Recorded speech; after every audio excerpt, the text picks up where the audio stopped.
శ్రీరామచంద్రశ్రితపారిజాత సమస్త కళ్యాణ గుణాభిరామ సీతాముఖంభోర్హచంచరీకో నిరంతరం మంగళమాతనోతు. మర్కటేజ మహోత్సాహ సర్వశోక వినాశన శత్రువును సంహర మాం రక్ష శ్రీయందాపయమే ప్రభు. నేటి కాలమాన విశేషాలను గమనిద్దాం. స్వస్తి శ్రీ చాంద్రమాన నందననామ సంవత్సరం దక్షిణాయనం వర్ష ఋతువు.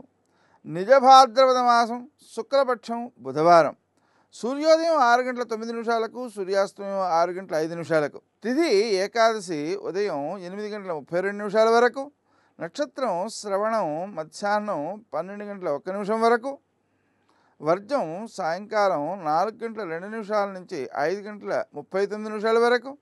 దుర్ముహూర్తం ఉదయం 11:43 నుంచి 12:31 వరకు. అమృతకాలం రాత్రి 1:43 నుంచి 3:19 వరకు. రాహుకాలం బుధవారం కాబట్టి మధ్యాహ్నం 12 నుంచి 1:30 వరకు. నేటి విశేషం సర్వేషాం ఏకాదశి వ్రతం అన్నమాట.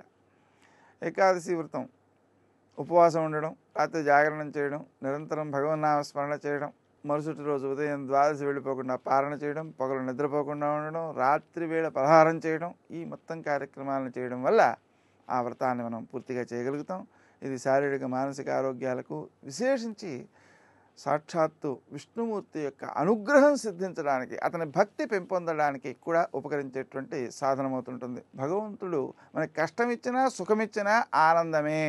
ఎందుకనంటే మనకు కష్టం ఇచ్చాడు అంటే పాపాన్ని తొలగించడం కోసం ఇచ్చాడు, సుఖం ఇచ్చాడు అంటే మనం భగవంతుడిని స్మరించుకోవడం కోసం ఇచ్చాడు అన్న భావనతో, కృతజ్ఞతాభావంతో మనం భగవంతుడిని ఆరాధిస్తూ ఉండాలి. నేటి ఆణిముత్యాలు.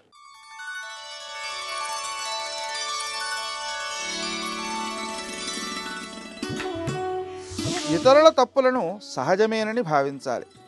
మన తప్పులను సవరించుకునే ప్రయత్నం చేయాలి. నిన్ను నీ ఆలోచన విధానం నుంచి కొద్దిగా వేరు చేసుకోగలిగితే జీవితపు కొత్త కోణాలని చూడగలవు.